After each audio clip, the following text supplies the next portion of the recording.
আমরা প্রথমে এটাকে ধরবো 1 নম্বর সমীকরণ। এটা হচ্ছে প্রশ্নটা ছিল, এটাকে আমরা একটা 1 নম্বর সমীকরণ ধরলাম, আর এটাকে ধরলাম আমরা 2 নম্বর সমীকরণ। এখন প্রথম কাজটা হচ্ছে 1 নং সমীকরণ থেকে আমরা যা পাই লিখব। যেমন 1 নং সমীকরণ থেকে পাই, 1 নং সমীকরণ থেকে পাই আমরা লিখব এটা অর্থাৎ x/3 plus y/4 equals 1। তো প্রথম কাজটা হচ্ছে এটা লসাগু করে নিব। আমরা আরেকটু সামনে লিখি তাহলে এখানে সুবিধা হবে।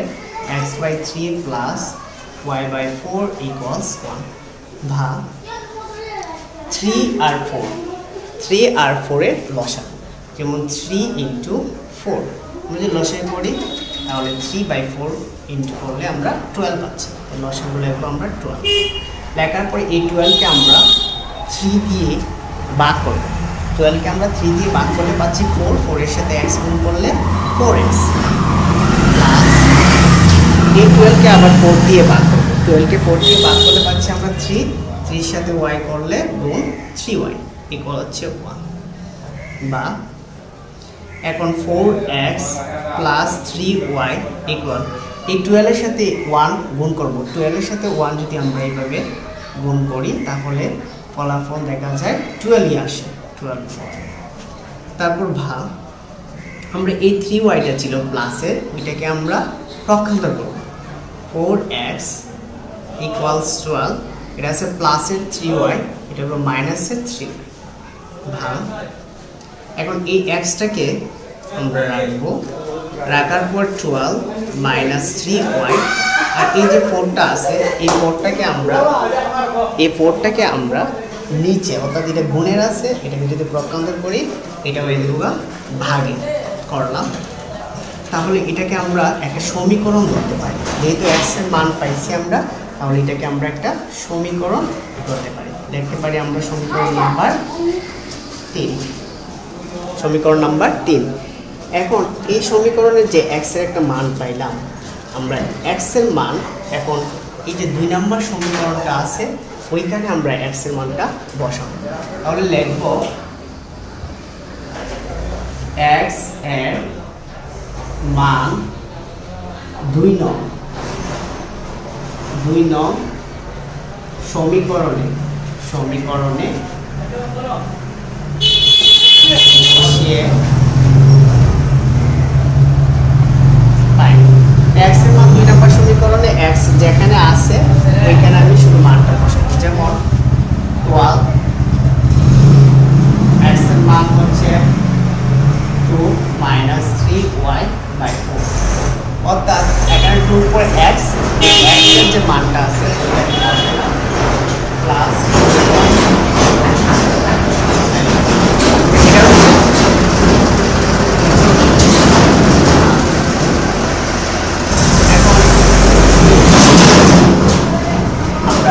ভাগ করতে পারি 2 গুণে 4, এইভাবে আমরা ভাগ করতে পারি 2 গুণে 4, অর্থাৎ 12 minus 3y division 2 plus 4y equal হচ্ছে 11। এখন ভাগ এই 2টা আছে ভাগে, আর এখানে আছে মনে করে 4y নিচে, কারণ এখানে নিচে যদি কোনো সংখ্যা না থাকে তাহলে এটাকে 1 ধরতে হবে। তাহলে 2 আর 1 এর লসাগু, আমরা 2 আর 1 এর লসাগু এখন করব। 2 আর 1 এর লসাগু করলে 2ই হবে, আর উপরের যে অংশটা এটার কোনো পরিবর্তনের প্রয়োজন নাই, প্লাস এই 2 দিয়ে এখন 4y কে আমরা গুণ করব। 2 দিয়ে 4y কে গুণ করলে আমরা যাচ্ছি 8y ইকুয়াল হচ্ছে, এটা মুছে ফেলি 8 ভাগ। এখন আমরা এখানে আছে প্লাসে, আমরা কি উপরেটা লিখি নি তাহলে সুবিধা হবে। 3y প্লাস 8y, 11টা ছিল এখানে গুণে, তো এই ভাগে আমরা ওইটাকে গুণের করব, অর্থাৎ 2 দিয়ে আমরা 11 কে গুণ করলে হচ্ছে 22 ভাগ এখানে মাইনাসের আছে 3y, প্লাসের আছে 8y, 8y থেকে 3y গেলে 5y থাকে প্লাস ইকুয়াল 22। এখানে আছে প্লাসের 12 এটা পক্ষান্তর করলে হবে মাইনাসের 12 আমরা করব, অর্থাৎ এটাকে আমরা পক্ষান্তর করছি। এরপরে আমরা যে এখানে 3y ছিল মাইনাসের আর এখানে 8y ছিল প্লাসের, 8y থেকে 3y বাদ দেওয়াতে প্লাসের 5y। এরপরে ভাগ আমরা এখানে লিখব 5y ইকুয়াল 22 থেকে যখন আমরা 12 বাদ দিব তাহলে হবে 10। এরপর ভাগ y ইকুয়ালস 10 কে আমরা 5 দ্বারা ভাগ করলে সুতরাং আমরা y এর একটা নির্দিষ্ট মান আমরা পাচ্ছি। y এর মান পাচ্ছি আমরা হচ্ছে 10 কে আমরা যদি 5 দিয়ে ভাগ করি তাহলে আমরা 2 পাচ্ছি।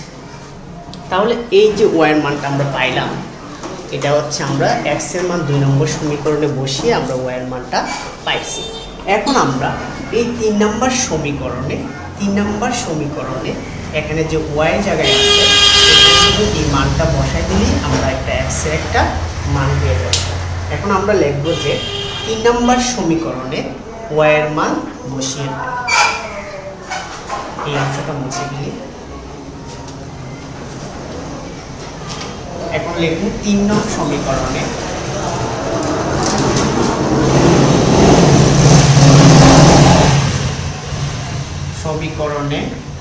y এর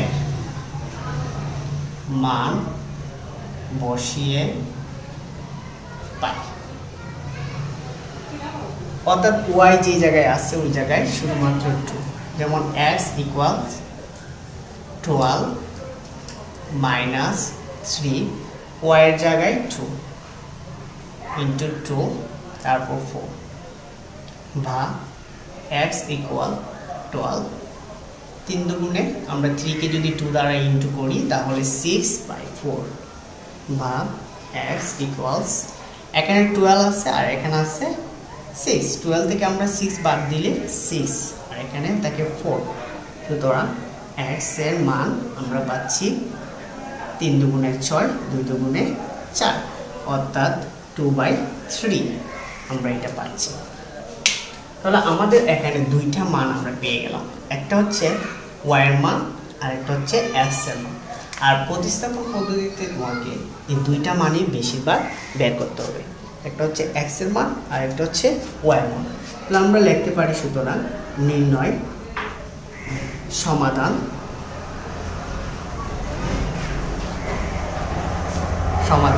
x তারপর হচ্ছে y